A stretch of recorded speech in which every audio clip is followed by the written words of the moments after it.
Hi, I'm Steph from PICMI. Now we know that seasonal hiring can be challenging, and so today we're talking with growers and asking them to share their tips and techniques with you. We're so grateful to Kris and Gretchen for being part of this conversation. They're both summer fruit growers based in Central Otago, which means that their peak time for securing seasonal workers is between November and March. We'll go meet a few of the crew. Kris hires around 150 people in this time, and Gretchen hires around 60. Genevieve is a kiwi fruit grower in the Tasman, and she brings broader perspectives from multiple industries and crops, because in our work at PICMI, she's helping growers across New Zealand to get set up for seasonal hiring. When we talk about seasonal hiring, we want to break it into three parts. So we want to talk about attracting workers and then assessing their fit. Are they the right fit for your orchard? And then talk about onboarding, so things like induction and getting people ready to work. So if I start with you, Kris, I understand you've been doing some work around returning workers. Our biggest point of recruitment or advertising is really past staff. And so making sure that the guys that are here have had a positive experience while they've been here. How can we not get rid of you, Pip? Well, you really don't want to get rid of me. We worked in Kai Orchard last year. It's a fun and enjoyable place to work. That's sort of where our recruitment starts each year, is contacting previous year's employees, sussing them out as to whether they've got plans on coming back. And if they're not coming back, finding out why, opening ourselves up for constructive criticism so that we're always on a drive for constant improvement. Great. So, in terms of timing, how many months ahead were you able to get started on that in terms of starting to secure workers? Our need for staff, the start date's not going to be till mid-November. So, the fact that we've started on that at the tail end of June, I've found that starting early is really, really beneficial. And a lot of the time, it's those early sign-ups that we get are the ones that turn up when they say they're going to turn up, right, and they stay for the duration. And Gretchen, you've said to us that word of mouth is really important in terms of your recruiting. Can you tell us about how that works for you? Oh, definitely. Especially with our more transient employees, backpackers, we get a lot of word of mouth through them. Just this week, I had a Czech chap email me, and he's just about to come to New Zealand, and he'd read about us on a traveling blog. And it just goes to show you, if you put in the effort and give people a really good time while they're here doing their seasonal work, that they'll pass that message on, and it just comes back. So it works well. Hey, Kris, one of the things you've talked about is people coming back, that students are a big source of workers for you. Like, how many years would someone come back?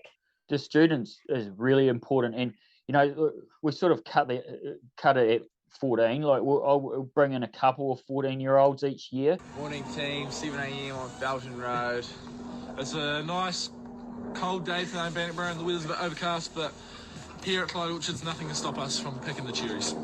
Those guys we could get, 10 or 12 years out of. Right. In fact, like a couple of the girls that have got in, we're running into management positions this year in our packing shed, second-year university students with 8 years under their belts. Like they're really skilled labour force. You've got to manage them a little bit different.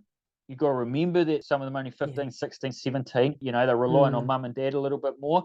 But ultimately, over the course of the whole system, it's really worthwhile. And Gretchen, you've said that through COVID, that you've had a lot of backpackers previously, but obviously with COVID, there weren't that many of them. So you've done more in terms of attracting students. Can you tell us a little bit about the things you've done there? Yeah, so I've found the student job search has been really beneficial. They're keen to work and they're keen to earn money and save money. So I find them a really good workforce. The only niggly thing is they always need accommodation. But with COVID, we've moved to bringing in cabins and having that available for them. So it's worked out really well. So while we're talking about that, Gretchen, you talked a little bit about accommodation, transport, Wi-Fi. How have you started providing some of those things? And thinking about the costs of those, people are always conscious of the cost of that. So how have you approached that? We really like having the backpackers that just come in their vans and they're happy to sleep in their vans, and that works for them and it works for us because we don't have to put a roof over their head. So we made a conscious decision that we don't charge people to camp here, to live here. They do it at no cost. There's free Wi-Fi, and sort of as a reciprocal love between us all. We give them a little bit, they give us a little bit, so it works really well. And they really appreciate it, and and it shows in their work. Yeah. Yeah, great. And how critical is Wi-Fi these days? Well, apparently very critical. I can imagine. Download their Netflix program. No, it's definitely definitely seems to be an absolute must, is to be able to have Wi-Fi. So yeah, like a basic, totally a basic. Now, Kris, we have to come back to your social media, your Facebook and Instagram, because some of the posts you do are phenomenal. I mean, particularly the beautiful views of the place that you live in the orchard. Up on the Clyde Bridge, soaking in the autumn scenery. Being able to take photos or make a video, I just find it the easiest way of information transfer. Look at that. Holy moly. There's a lot of frequently asked questions like, you know, where would I be staying? Where are you? So the work that you're doing. People are visual. They just want to watch a video, see a photo, and boom, there's your information. And it gives them familiarity. I mean, some of the guys that would come, it's the first time that they've spent any significant time away from home. Right. So mum and dad dropping them off to the orchard, you know, and leaving them there for a summer. And, you know, and all of a sudden, if they can see my kids out the front kicking a ball around, and they go, oh, I think they like that sort of sense of familiarity as well. That guy, we keep going for it. Kids are superstars. They love it. So they play to the camera real good. You might have to put my kids against your kids, Kris. Oh no. Do it. That's social media banter, right? Like this is how quickly we can pick cherries or whatever it is. Genevieve, I'm interested from you. So, you know, there's a lot of talk of social media and how people are using that. What else have you seen across the industry?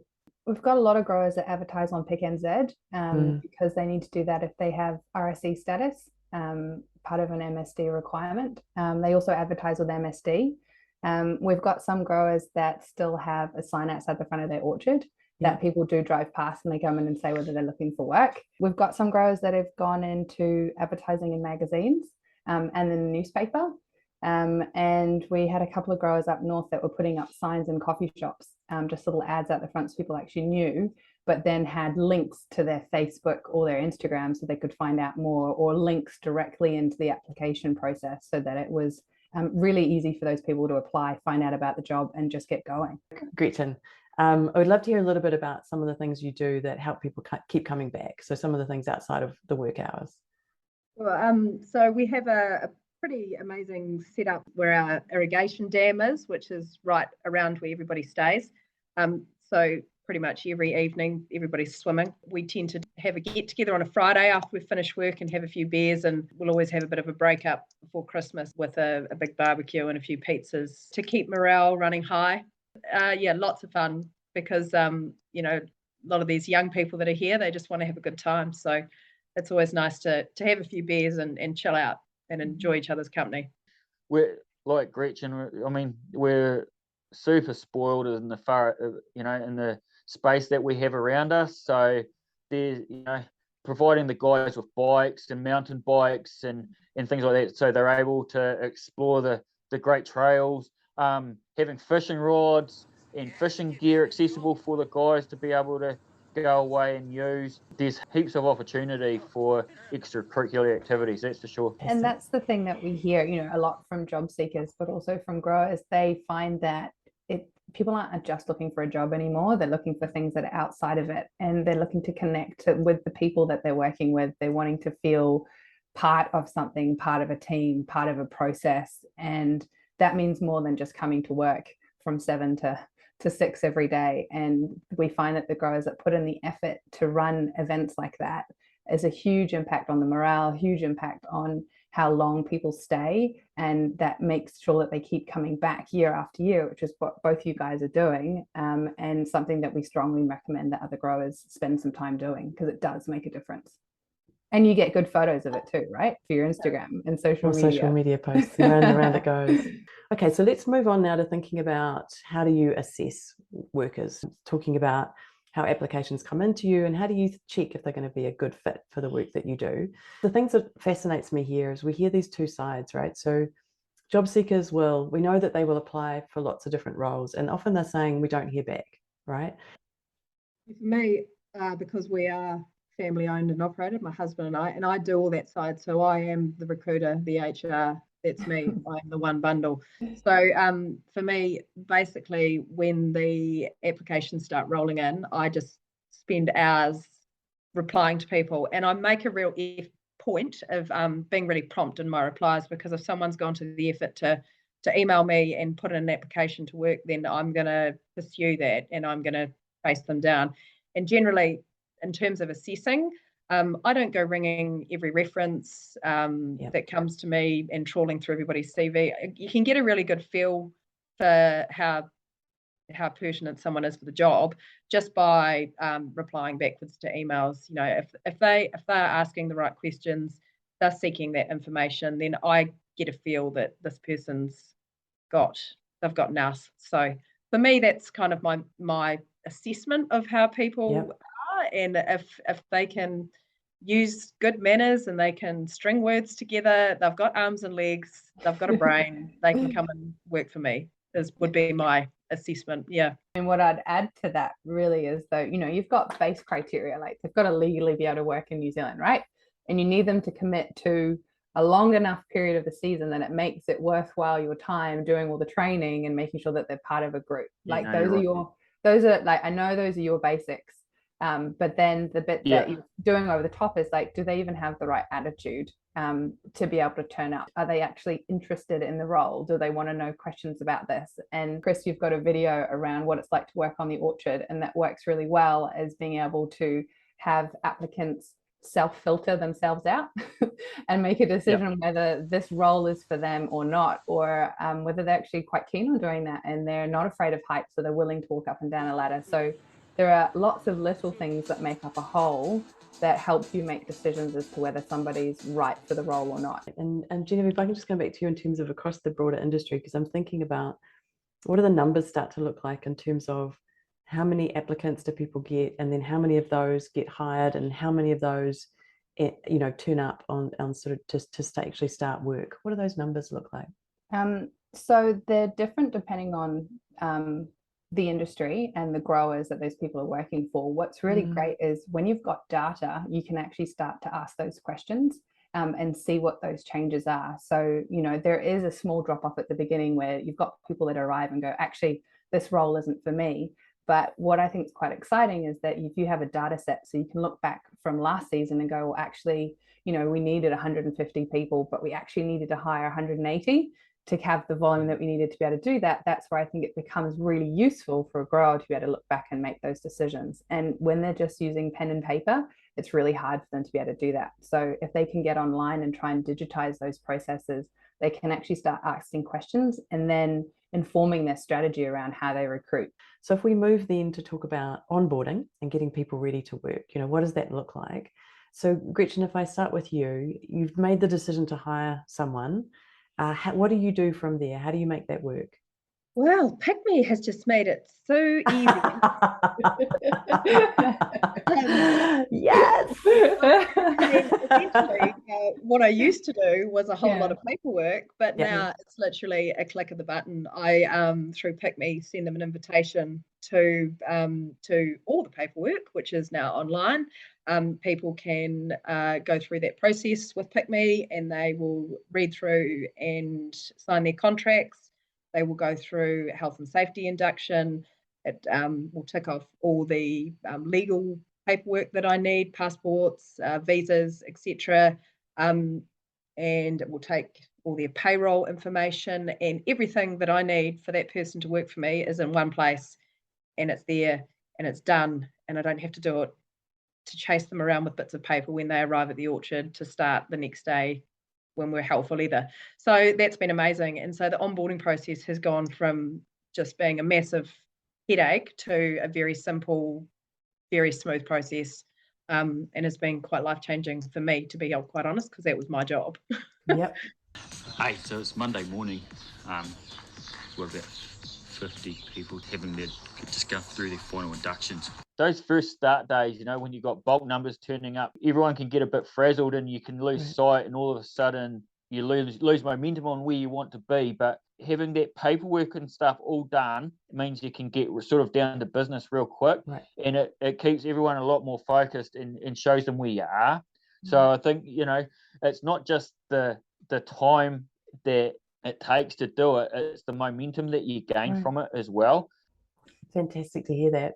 And so then what happens when they arrive? So all of that paperwork's done, the kind of basic induction stuff is done. What happens on, day one when they turn up?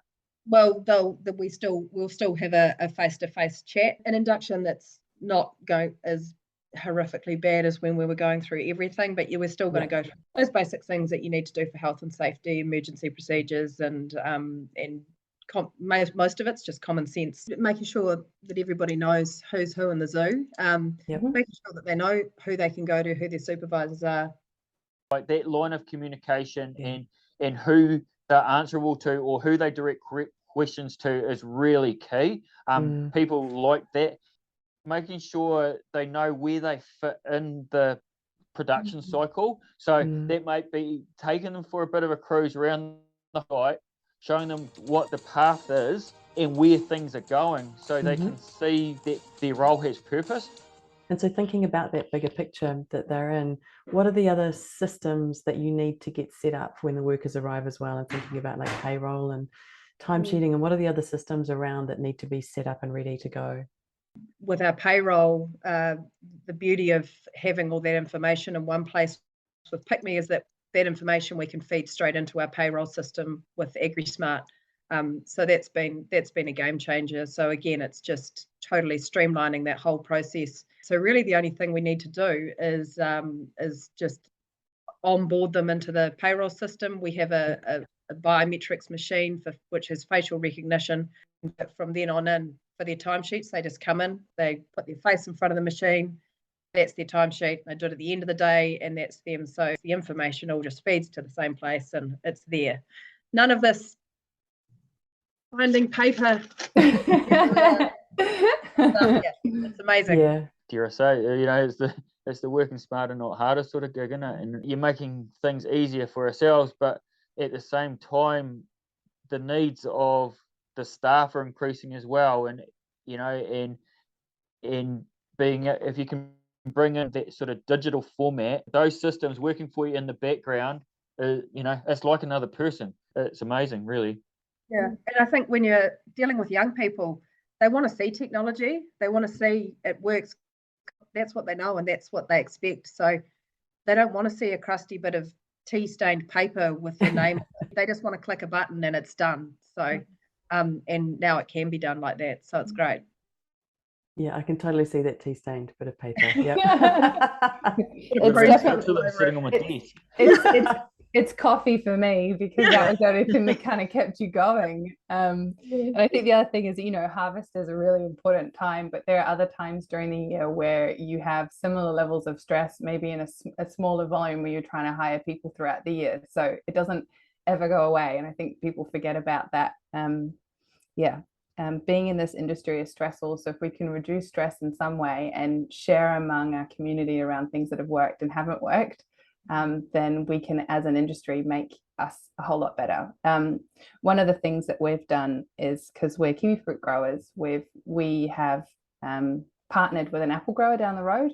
And because our peaks are at different times, what we do is that we share staff across that. And it's only made possible if they've got contracts and we can flip them back and forth and they're confident that they're doing that makes it possible. But by doing that, we're actually more successful going forward by sharing and supporting and sharing all these really great tips. So thank you so much for making time to do this. And we hope that other growers will find this useful.